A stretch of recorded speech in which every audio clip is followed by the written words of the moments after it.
We're driven by the search for better. But when it comes to hiring, the best way to search for a candidate isn't to search at all. Don't search, match with Indeed. Indeed is your matching and hiring platform with over 350 million global monthly visitors, according to Indeed data, and a matching engine that helps you find quality candidates fast. Ditch the busy work. Use Indeed for scheduling, screening, and messaging so you can connect with candidates faster. Leveraging over 140 million qualifications and preferences every day, Indeed's matching engine is constantly learning from your preferences, so the more you use Indeed, the better it gets. Join more than 3.5 million businesses worldwide that use Indeed to hire great talent fast. And listeners of this show will get a $75 sponsored job credit to get your jobs more visibility at Indeed.com/Blue Wire. Just go to Indeed.com/Blue Wire right now and support our show by saying that you heard about Indeed on this podcast. That's Indeed.com/Blue Wire. Terms and conditions apply. Need to hire? You need Indeed. Hey, Prime members. Have you heard? You can listen to your favorite podcasts ad-free? Good news. With Amazon Music, you have access to the largest catalog of ad-free top podcasts included with your Prime membership. To start listening, download the Amazon Music app for free or go to amazon.com/ad-free podcast. That's amazon.com/ad-free podcast to catch up on the latest episodes without the ads.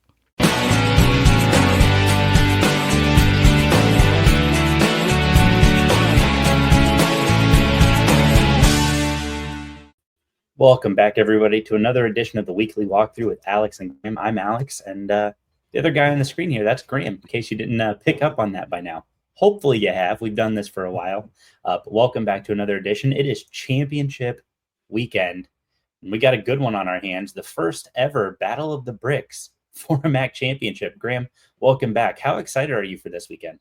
I mean, it's got to be super exciting, right? I mean, we spent a year talking about some MAC football and getting really excited about it through these walkthroughs. We actually covered this game earlier in the year, this Battle of the Bricks, and we talked about how exciting it was to have the 100th Battle of the Bricks, the 100th meeting between these two teams. And how wild is it that the 101st meeting is actually more exciting than the 100th meeting? It's pretty incredible, isn't it? There's a lot of history with this game, of course. Miami owns a 56-42-2 overall record lead. So they've got quite a few games on the Bobcats here. But, I mean, let's just dive into this. We've gotten some questions on Twitter. You know, we're going to do this one right. We're going to give you guys the information you want. Got some questions on Twitter. One question even asking, who's going to win and and how many points are the Bobcats going to win by? Well, Graham, I think we can talk about that, right? There's a great opportunity for the Bobcats to win their first championship since 1968. They were in this game just 2 years ago against Toledo, where they lost 17-7 in a defensive slugfest. Last year, Miami won the MAC championship against that same Toledo Rockets team. So what's incredible is we've seen a different pairing of the MAC championship game the last 3 years. And all three of those teams that I just mentioned have been in this game twice. Pretty wild, isn't it? Yeah, I mean, and we've seen, you know, a share of Miami win one. We've seen Toledo win one, and maybe now it's time for the Bobcats to win one of these things. Should be exciting. So let's just dive into it. Talk to me a little bit about these Bobcats. Obviously, I think both of these teams are in a much different place than they were the first time they met up. But talk to me about these Bobcats. Well, I wanted to get into the game itself first. This is this is the MAC championship game. We've got it at Ford Field, which of course is inside. Neither of these teams have played inside yet this year. That'll be interesting dynamic to see. This game is on Saturday, December 7th. It's at noon. It's on ESPN. Make sure you check it out there. But really, these are two teams who represent different sides of the MAC. We have this Miami team who's been so successful recently, especially due to their defense. They've led by Matt Salopek, who I'm sure you're going to talk about in just a second.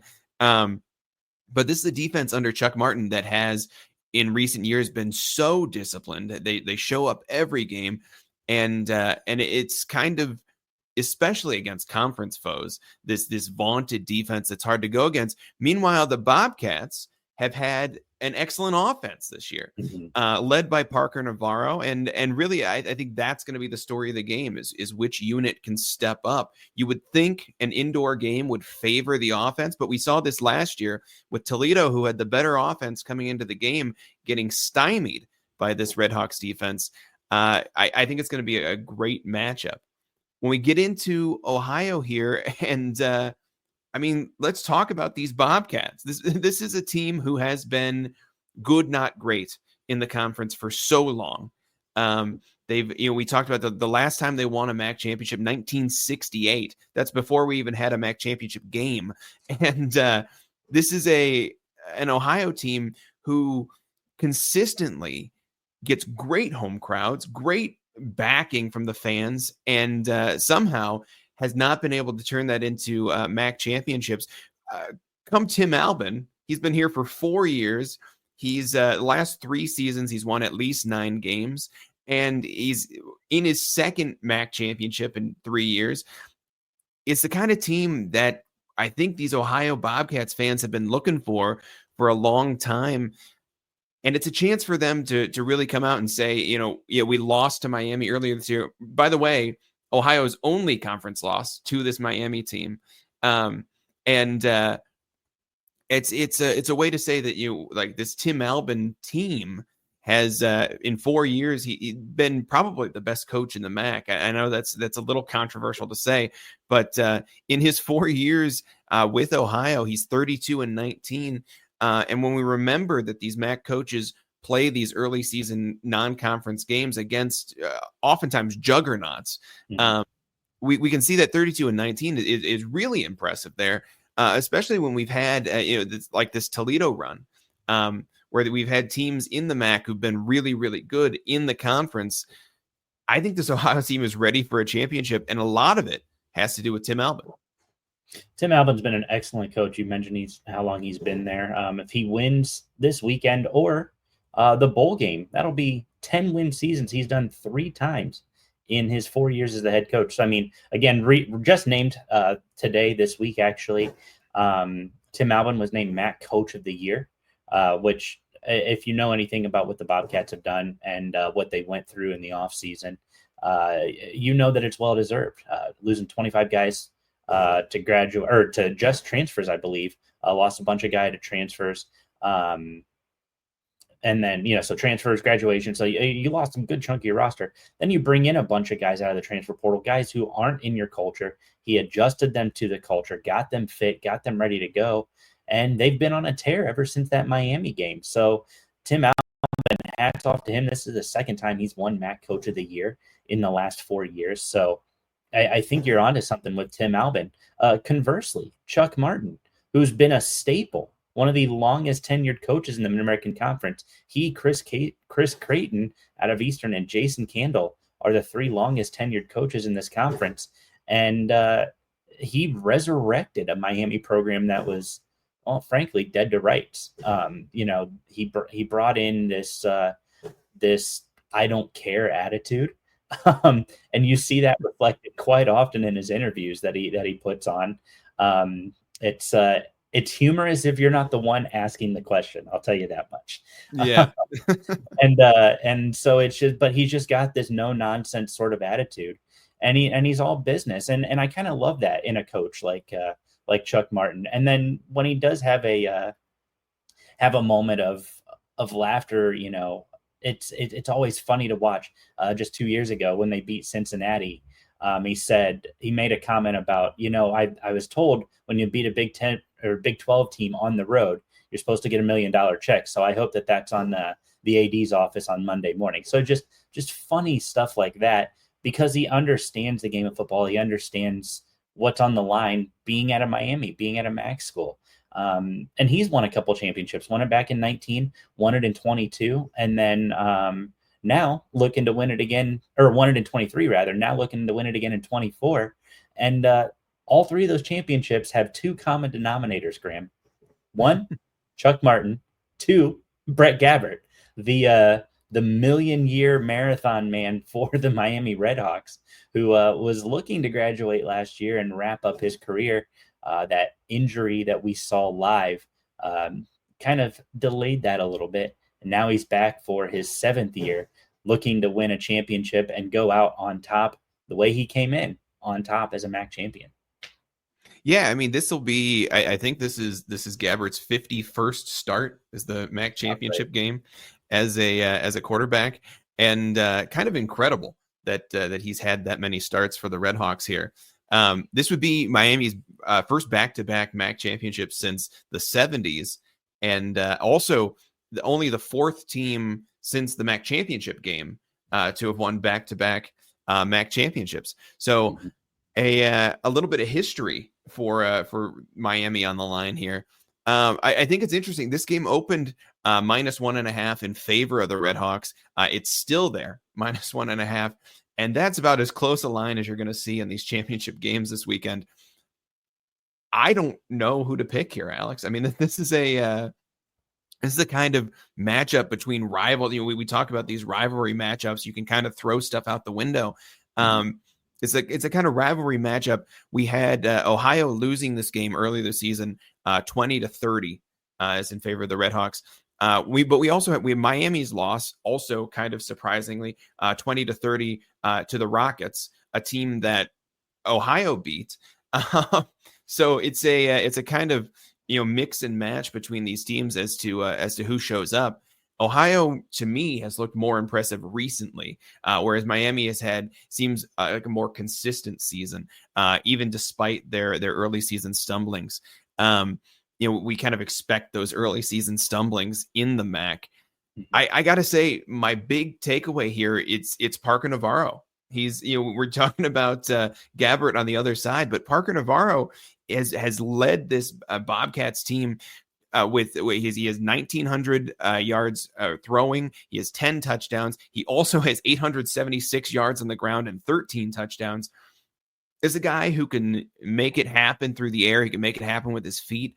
We saw him face adversity, especially in that Toledo game, where he came out and said, "That's enough, and let's play some ball." In that cold and really just kind of windy, not great environment for football. Parker Navarro takes over. And when we watched him against Ball State last week, this is a team who knows how to get it done when it's time to get it done. He showed up. This heavily favored Bobcats team against Ball State last week, and they came out and they just did the work. You could see how easy it would be to stumble there in kind of a trap game at the end of the year. And Navarro comes out. He plays well enough. He earns MAC Offensive Player of the Week. And who else shares that title with him but Brett Gabbert on the other side of the ball? So kind of fun to see how closely matched these teams are. Both quarterbacks winning MAC Offensive Player of the Week in the week leading up to the MAC championship. Another thing about this Bobcats team, I can't stop harping on this offense. They're scoring 28.5 points a game, 394, almost 400 yards of total offense, only 183 yards through the air, which is interesting. But they are picking up 210 on the ground. One of the best metrics in the MAC in terms of rushing yards per game. And that's both due to Parker Navarro's legs, but also especially that's graduate student running back Anthony Tyus, who has 184 carries, 960 yards, closing in on that 1,000-yard season, and 9 touchdowns total. That's 8 rushing and 1 receiving touchdown for Anthony Tyus. This is a team who has multiple weapons. Team who can rush the ball, who can put the ball in the end zone, whether it's from Navarro's arm or his legs, Tyus's legs. Coleman Owen leads the team with 1,032 yards and 7 touchdowns. He's only the 3rd Bobcat ever to have 1,000-yard receiving season, and he's already there. He's within spitting distance of that second place. He takes first place. He would need the first place is held by Levon Brazil, who has 1,146 yards in 2011. Coleman Owen, who knows? A great game from him in this MAC championship game. Maybe we're seeing a new career leader for the Bobcats in terms of receiving. It's these weapons that the Bobcats have that I think the Miami defense, as good as they are, is going to have a hard time slowing down. Well, I think it's interesting you talk about this offense, right? I mean, this is a very, very incredible offense that the Bobcats put on the field. But I want to point out in terms of passing offense, you mentioned it. Parker Navarro has led a great passing offense. There's actually Miami who ranks higher in the Mid American Conference in passing offense. Miami's fifth in the MAC in passing offense at 227 yards per game. Brett Gabbert actually, when you pull up the numbers, Brett Gabbert actually sits here at 217 yards a game himself. He sits at fifth in the Mid American Conference in total. QBR, just so many metrics. He has 21 touchdowns on the year, just 10 interceptions, which I say just in the MAC, especially when you play those juggernaut non-conference games, your chances of throwing interceptions go up. Let's just call it what it is, right? But I think, in terms of QB rating, he's throwing the ball 30 times a game.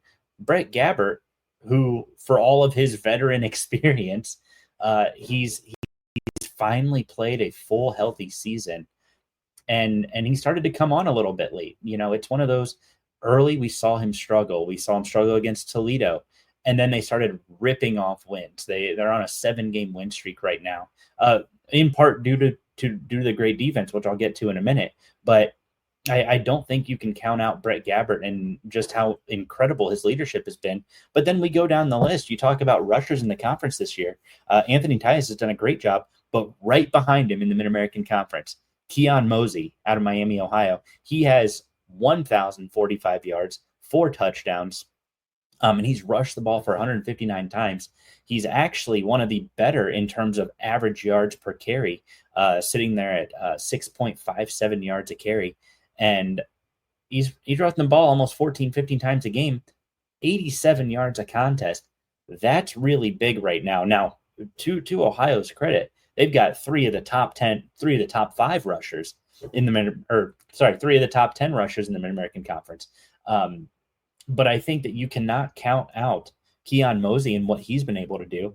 But then we look down here at the receivers, and this is where Brett Gabbert is blessed with his riches of receivers. We've talked about Cade McDonald before and the numbers that he's put up, almost 600 yards this year, which isn't stellar, but when you've got this many mouths to feed, and Cade McDonald is the 3rd best receiver for Miami. You've got Javon Tracy. He's got 760 yards. You've got Reggie Virgil. He's got 787 yards. All of these guys have combined for 20 touchdowns. And then you go down a little bit further, Kevin Davis. He's a running back, and he's got 218 yards. He's got a couple touchdowns. I mean, this Miami offense is loaded with receiving talent. And I think it's important to not discount what this offense has done. Yeah, they're not knocking down the doors in terms of being the best offense in the Mid-American Conference, but they're an effective and they're an efficient offense. And I think that's going to be key against an Ohio defense who, to their credit, is a pretty good defense. Yeah, and I think that's the interesting thing here is we talk about strengths. You want to talk about this Miami passing game. Of course, led by Brett Gabbert, who can find receivers, can find open receivers in a way that experienced quarterbacks do. He makes the reads, he finds the open guy, and I think that explains why we have so many Miami receivers who are getting the ball to him. We don't have 1,000-yard receiver at Miami like we do with the Bobcats, because Brett Gabbert is spreading the ball out so well that these guys don't have quite as much opportunity to be hyper targeted the way Coleman Owen is for the Bobcats. We talk about the highest number of receptions on the team when it comes to Miami is Javon Tracy, who has 50 receptions. Compare that to Coleman Owen, who has 62 receptions. That's 12 extra receptions. That's an entire extra game that Coleman Owen gets to play compared to Javon Tracy there. When we talk about the defense, we talked about this kind of vaunted Miami defense. The Bobcats are no slouch on defense either. They're only allowing 18.7 points per game, 305 total yards per game allowed, is slightly better than Miami's mark of 309 total yards allowed. only 207 yards through the air allowed. But the big thing here is only 98 rushing yards allowed per game. This is the Ohio Bobcats are holding their opponents to under 100 yards per game on the ground. Keon Mosey, you talked about earlier, has been great, especially in the conference in terms of rushing yards. If the Bobcats can keep him under wraps, it's going to really turn this into a one-dimensional offense for Miami. Now, we talked about Brett Gabbert can spread the ball out to guys. Turning this into a passing game might not be the worst thing for the Miami offense, but it does make that Miami offense far more one-dimensional if the Bobcats can shut them down on defense. And when we talk about the defense for the Bobcats, who we're talking about mostly is Blake Leak, who tops the team with 76 tackles. Bradley Weaver, also second on the team, or second in the MAC rather, with 8 sacks. So this is a Bobcats defense with a couple of studs, and but really it's a team defense that makes things happen. They are good at stopping the run, and they're good at putting pressure on the quarterback. Where they are a little bit iffy is in that secondary. We'll see if Brett Gabbert can pick them apart. I think what's going to be the story of the game is, can the Bobcats control the ball on offense and not give Brett Gabbert that time of possession and let the Miami offense create those scoring opportunities that they need. When we talk about Parker Navarro and Anthony Tyus on the ground, these are guys who can keep the ball in their hands. They can extend drives. They can keep drives going for a long time and keep the ball out of the opposing offense's hands. I think that's the matchup we want to watch here. I think it's interesting you mentioned briefly that time of possession thing. The Bobcats actually led in time of possession the last 2 times these teams met. They had about 40 seconds more, so it's not like it was any significant number. But when you look at that game, Ohio didn't even score until the second half in that game. And then Keon Mosey, he had 111 yards in that contest. The Bobcats are limiting teams to under 100 yards. Keon Mosey himself had 111, and then Miami ran for 150 in that contest, that 30-20 win down there in Oxford. But I think to that point, when you look at the defensive side of the ball and you start listing guys off, you've got Bradley Weaver, who's done an excellent job, the junior defensive end, and then you've got so many fantastic Ohio Bobcats. I would like to bring up 3 names for you. I think you know who I'm going to talk about.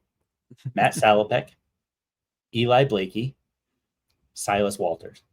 These 3 are 3 of the top 15 tacklers in the Mid-American Conference.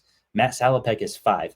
Shout out, by the way, to Sean Dolac for winning MAC Defensive Player of the Year. Again, those awards were announced today. You can check those out on the MAC website. And well-deserved. The guy was racking up tackles like nobody's business. That Buffalo defense was producing tackles. Yeah. So shout out to Sean Dolac. But Matt Salopek, one of the best tacklers, one of the elite tacklers in the Mid-American Conference. He has 52 solo tackles. He has 106 total tackles. And another guy who's been with Miami for about 1,000 years now. Correct. I mean, you take what you can get. But Blake Leak, Dustin Johnson for Ohio have done great this year. Corbin Hondro, another Miami defender that you have to talk about, the junior linebacker. He's got 49 assisted tackles. He has 64 tackles on the year.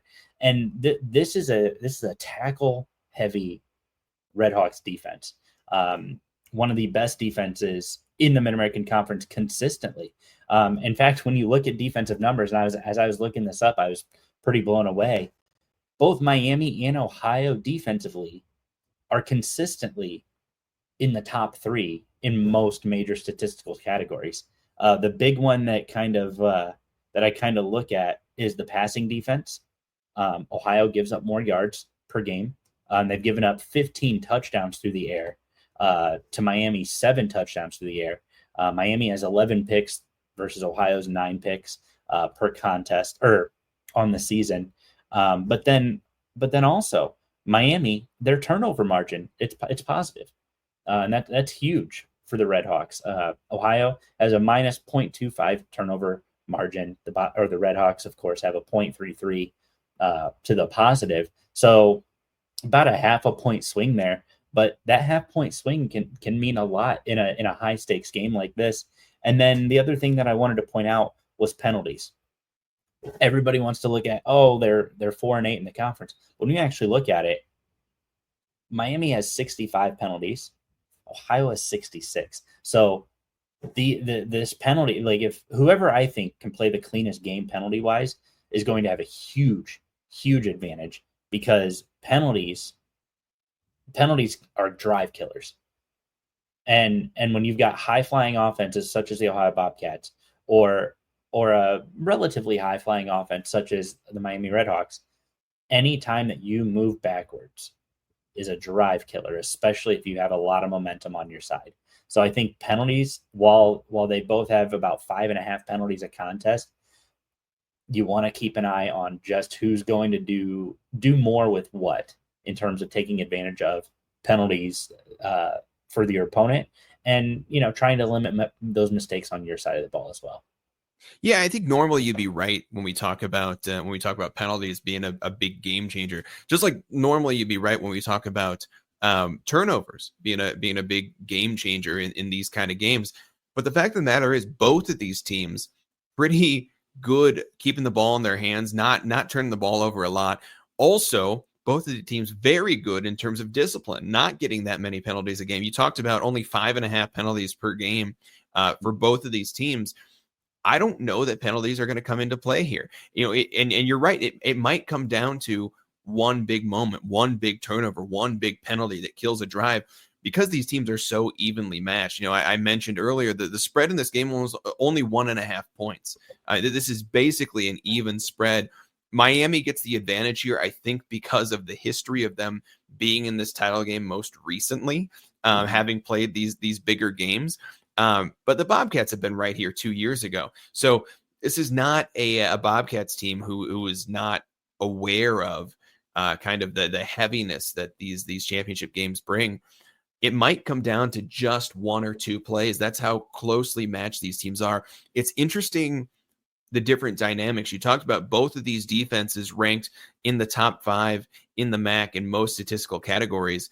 These offenses similarly ranked in the top 10. When we talk about passing offense, Miami is at the very top of the MAC. I think they're second in the MAC in terms of passing. When we talk about rushing offense, that's the Bobcats offense is first in the MAC in rushing. And so that's the kind of thing when we talk about how close these teams are. Miami probably has a slightly better defense. Ohio probably has a slightly better offense, but these are very similar, very balanced teams. We should be seeing some good football on Saturday. Yeah, I think we're going to get a fantastic game. If history indicates anything, the Redhawks are on a 2-game win streak against the Bobcats. They obviously won at Peden Stadium last year, and then this year they won there down in Oxford. The biggest stat I'm looking at, and again, these teams have changed over the course of the season. Bobcats on a 5-game win streak, Redhawks on a 7-game win streak. Parker Navarro was benched in that game in Oxford. He was benched after throwing 2 picks, had his worst day he's had as a quarterback for the Bobcats. I don't know what we're going to see on that front, but I think if the Miami defense can harass him enough and you can force him to make those mistakes that, frankly, I think cost the Bobcats that game a year or 6 weeks ago now. It's which is crazy to say. I want to say a year ago, but no, it's only been 6 weeks.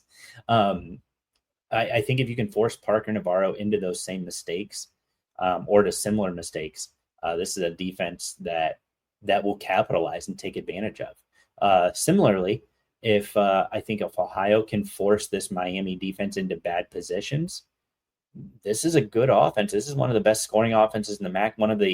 They sit number 1 in total offense in the MAC. It could be a big one, a big day for Tim Albin to paint it green and white, to borrow a phrase from many a radio call at Ohio, and for the Bobcats to finally, after a long drought, stand up and cheer a 56-year drought for a MAC championship. So there could be a chance for them to stand up and cheer, but it could be a chance for Miami to to establish their dominance as the school in the Mid-American Conference. Miami has a winning record against every school in the Mid-American Conference. They are historically the best program in the Mid-American Conference. Winning another MAC championship helps solidify that and builds on that legacy. Well, I think let's get into it. So we have these Twitter questions. We got into the first one. You mentioned it. That question being who is going to win and how many points is Ohio going to beat Miami by? Well, I'm happy to answer that question in full earnestness. For me, I have this one very similar game, but working in the opposite way. I think this is going to be 31-20 in favor of the Bobcats. All right, so you're going Bobcats. I'm getting my officially pulled out of Ohio email as we speak, but I'm going Miami. And I'm going this defense. I mean, this defense has been so good, and I think they're going to limit Ohio to even less points. It feels like Ohio got a late garbage time touchdown in that last game, and I feel like that's not going to happen this time. I feel like they're going to clamp down, and this is going to be a Red Hawks victory. I'm going 24-10. 24-10 for Alex. That's not going to happen because it's going to be a Bobcats victory. But let's. You guys will see Graham stand up and cheer over there in Akron. That's the right. Bobcats win. Let's move on to our next Twitter question. Yeah, so I kind of touched on this a little bit. Miami's been successful recently. Why hasn't Coach Martin been asked to go to bigger programs? That's a great question. I think when you look at the history of Miami football and kind of the dark days they were in prior to Coach Martin, you see what he had to do to kind of rebuild and resurrect this thing. And now he's consistently at the top of the Mid-American Conference. The question is, I don't know. I think that he's a good coach. I think what we've seen, though, in the last couple of years is we've seen coaches from the Mid-American Conference get called away after incredible seasons. This will be a good season for Miami. They win the MAC championship 8-5, go win your bowl game 9-5. But the incredible seasons, PJ Fleck after their Cotton Bowl run with Western Michigan, that's the most recent example. Matt Campbell, he's over at Iowa State now, and he had an incredible year at Toledo prior to leaving when they beat two Power 5 programs in Iowa State and Arkansas. I think what you're seeing there is that these kind of big acquisitions from the MAC in terms of coaching, both of those happened about 10 years ago. That's when these coaching acquisitions happened, and things have changed since then. With the advent of the transfer portal, with the advent of NIL, MAC coaches are getting picked up less frequently by larger programs, and they're certainly not being offered these head coaching gigs. Remember, Chuck Martin's done his time. He was at Notre Dame in those early Brian Kelly years for Notre Dame.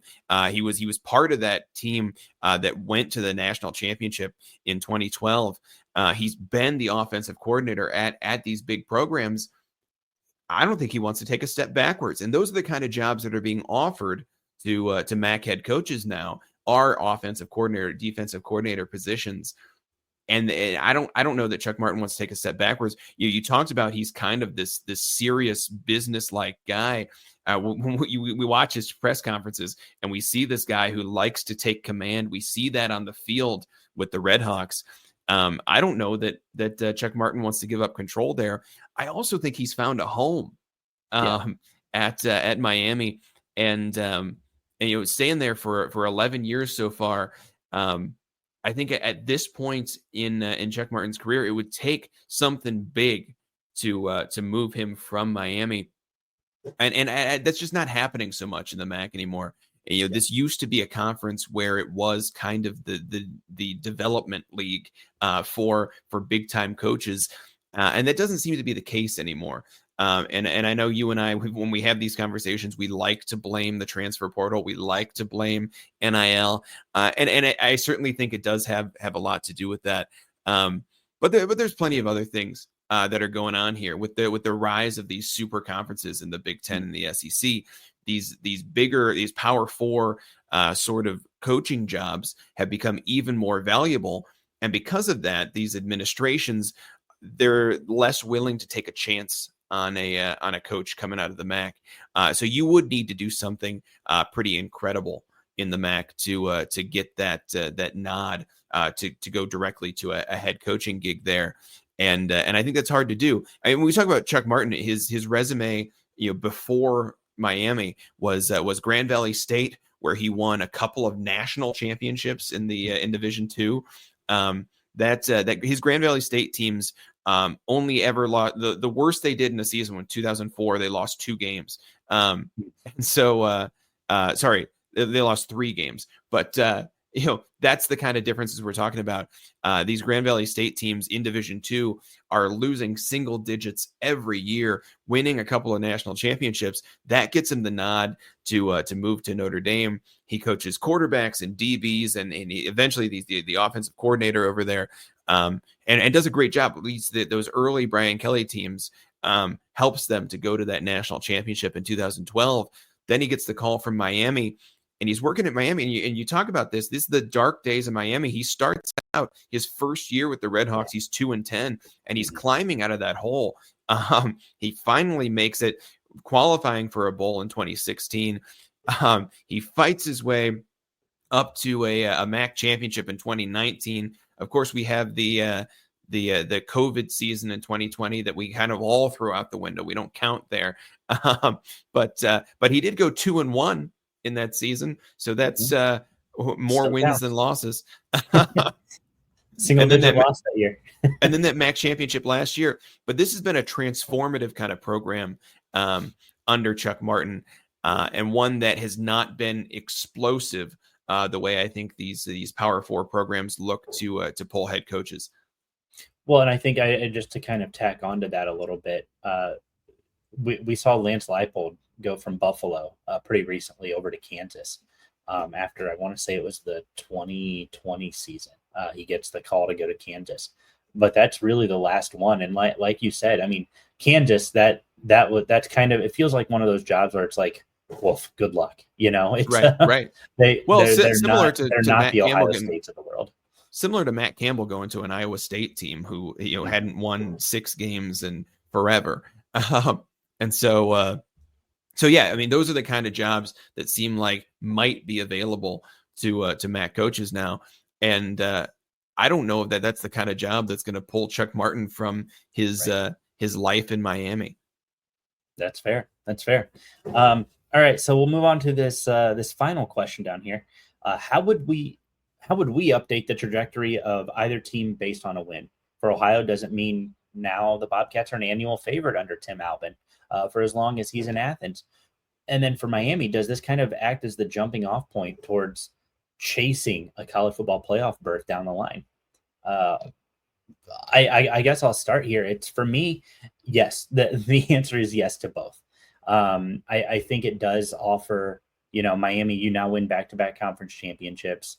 And you're looking for things, but I think you have to temper expectations. This is a senior-laden team with a lot of, multi-senior year veteran talent who I expect we will see, depending on how things work in the portal and whatnot. But I expect that we'll see Miami take a little bit of a step back next year. This is my way too early 2025 prediction, but I think that this could act as that jumping off point. You win, you constantly win. Recruits want to play for winners. That's simple day one, basic understanding of recruiting. Teams or players like to go play at a place that they like to have an opportunity to win. So I think if you're Miami, yes, this serves as an opportunity for you to start chasing that college football playoff bid. That bid that a lot of us thought they might have made a push for this year. Didn't work out that way. But I think when you're Miami, this is a huge jumping off point. Conversely, when you're Ohio, Tim Albin wins the conference championship this weekend. He never has to buy dinner in Athens ever again. But I think it does speak to the testament of what Tim Albin's done, because you have to keep in mind, yes, he's been the head coach the last couple of years, but he was there under Frank Solich for a long time. He is serving as one of his coordinators and one of his assistants. So he understands the culture in Athens. He understands the people of Athens, and they understand him. That's why I think they were so welcoming to him. It didn't hurt that he won 10 games his first year, but I think that's why they were so welcoming to him, because he took what Frank Solich built, the winningest coach in Mid-American Conference history, and kept building on it, found other ways to continue to improve. And now they're looking at their third 10-win season in the last 4 years. I think this is huge. And this leaves Ohio as a perennial favorite in the Mid-American Conference. He lost 25 guys to the transfer portal last year. And now they're knocking on the door of MAC championship. If that doesn't say they should be considered a relative favorite every year, I don't know what does, because this is what Tim Albin has done. Yeah, I mean, you hit all the points. That's I think the easier question to answer here is, does a win for Ohio mean that Tim Albin, while Tim Albin is in town, is this Ohio team a favorite in the conference? Yes, absolutely yes. I mean, Tim Albin, I think even if they lose, honestly, Tim Albin has proven that he can take these Ohio teams. Maybe the last question you have to answer is, can he win the big game? And losing to Miami this year, maybe that says maybe he can't, and this would overturn that. I don't buy it. I don't buy the argument that Tim Albin can't win the big game, as it were. I think this is a well-coached Bobcats team. You're right. Tim Albin has been in town for a long time now, and he's been the head coach here for 4 years, and under his actual leadership, once he took control of the program, the Bobcats haven't looked bad once. And so this is a team who's certainly, in my mind, already favorites. That you got to look at them as a team who's going to finish towards the top of the MAC every year while Tim Albin is in charge. As far as the Miami side goes, if Chuck Martin wins this back-to-back MAC championships, is this a step on the road? What would say a jumping off point towards chasing down a college football berth? No. No, I mean, I want to say yes, right? I mean, this is certainly a step towards that. But we've seen the landscape this year. We've seen the way the MAC has been treated in the past, and we see the way the MAC is treated even in this 12-team playoff. If you want to get in as a group of 5 school, you have to be extraordinary. And Chuck Martin, at least in his time at Miami, has never been an undefeated type season kind of coach. And that's what it's going to take for someone from the MAC to get into that conversation. And if we want to get in there without those types of undefeated seasons, we need to have back-to-back undefeated seasons. We need to have the type of seasons where your only loss comes to the Oregons of the world. It's got to be the type of season where we're not losing to teams in conference at all. And really, I don't see, at least in this iteration of the college football playoff, I don't see room for multiple MAC teams up there. It's got to be one dominant school in the conference. And the way this conference beats up on itself makes me hard to see that. I don't really see that opportunity here. So no, I don't think a win for Miami sets them up for a college football playoff berth. It certainly is a step on the way. And if we saw them win back-to-back MAC championships, and then we saw them go on to have these one or ideally no loss seasons, maybe that's the key. If Chuck Martin sticks around for a long time and we can see that, okay, now these Chuck Martin teams are winning year after year after year, I think that makes a stronger argument. But long term, I don't think we're going to look back at this and say this was the turning point that got Miami into the playoff. I think it's just going to take an extraordinary season to get there. That's fair. We're going to head to our conference championship roundup here. But before that, I wanted to ask you guys about the Varsity Podcast app. And if you guys checked that out yet, this app's free to download in the Apple Store, Google Play Store, wherever you download your mobile phone apps. You can listen live to all your favorite Division I college teams calls, basketball, football, softball, baseball, whatever. You listen to it through your favorite for your favorite team rather. You check out all the calls from all the voices across the MAC, the Big Ten, whatever conference you may be. This app has it. Presented by Learfield, of course. You can sign in. You can save your favorite teams, your favorite sports. You can also find hundreds of great podcasts that I'm very honored to be named amongst, including that of the Group of Five Guys, the Sickos Committee podcast, and more, as well as individualized school podcast. Your official school podcast by the voices of your schools are available through this app as well. So make sure you guys download that today. It's free. Start listening to the calls and podcast of your favorite Mid-American Conference teams. Graham, are you ready? It's championship weekend. We've got 10 games. We talked about one. We're going to rapid fire these last 9 here. Just making sure you're sticking with that Ohio prediction.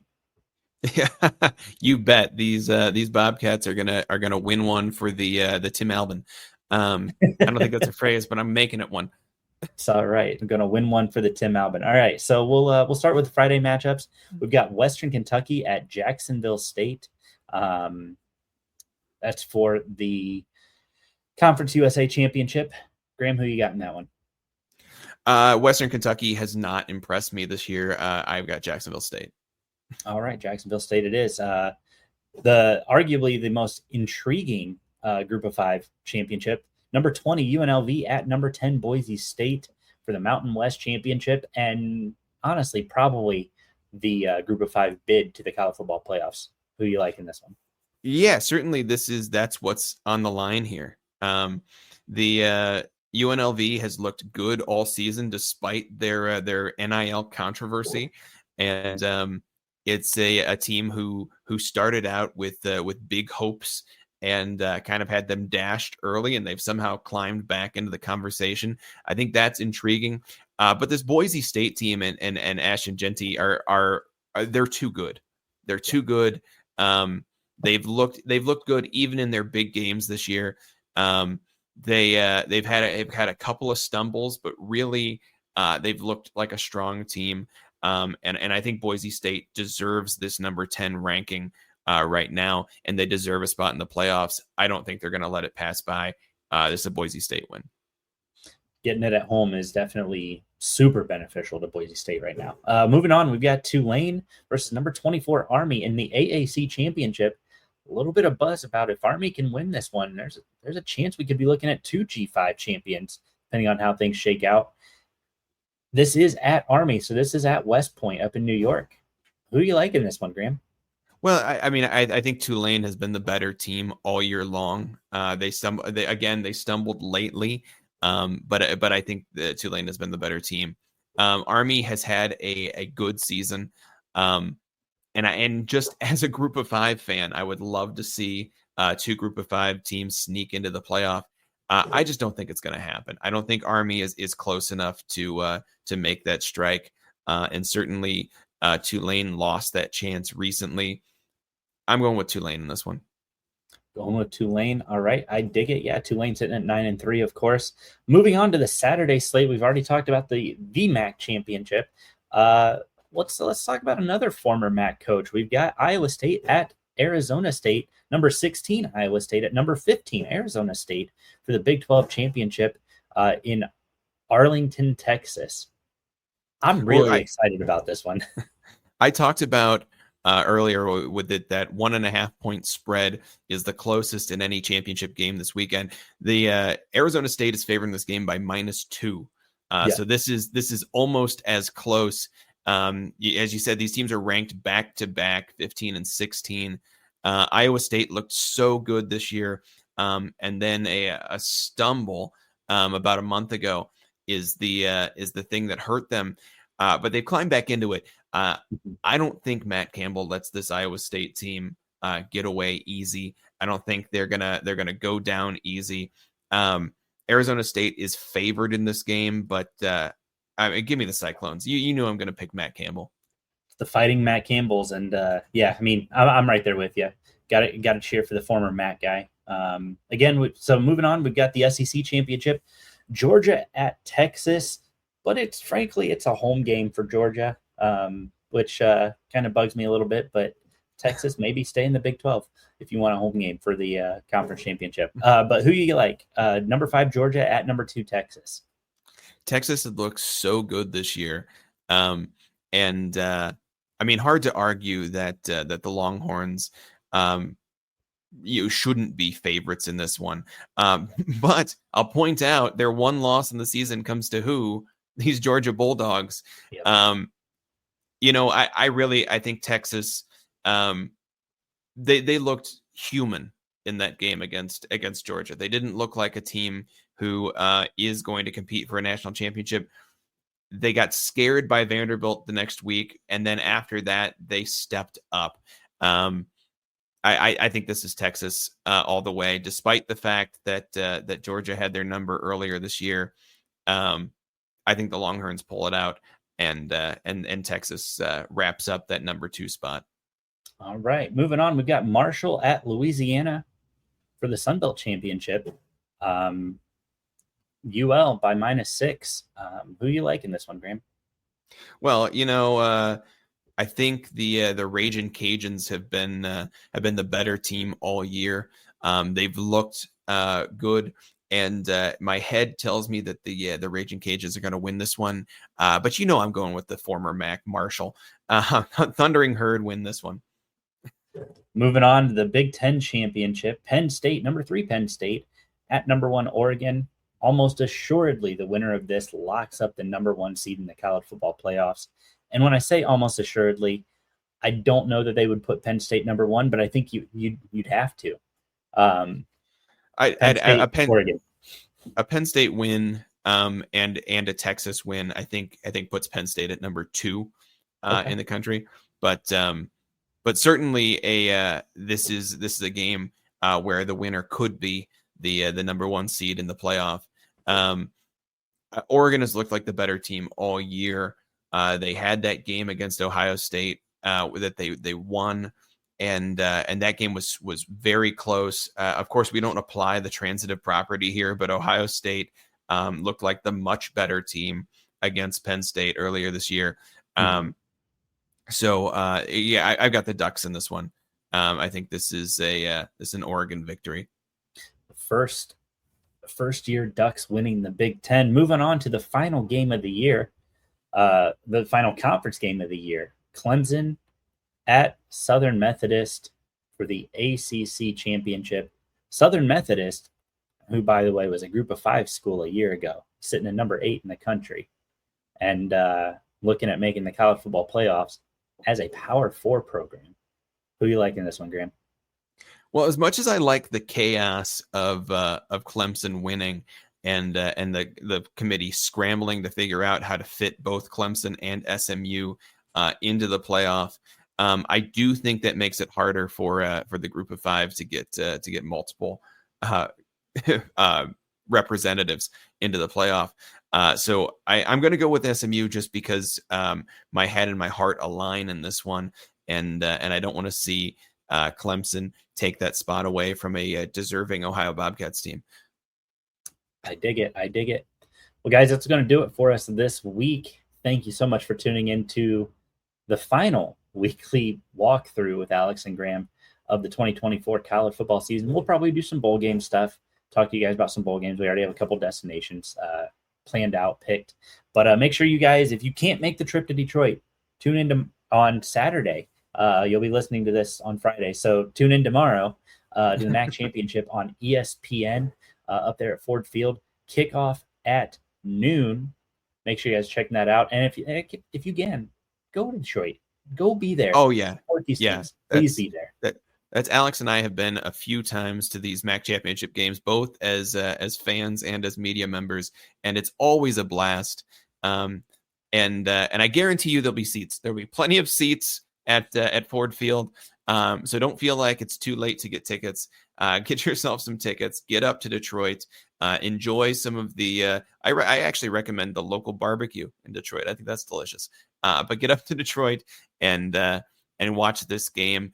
Cheer on your team, and even if you don't have a team in the MAC Championship, cheer on the Bobcats. And let's let's get up to Detroit.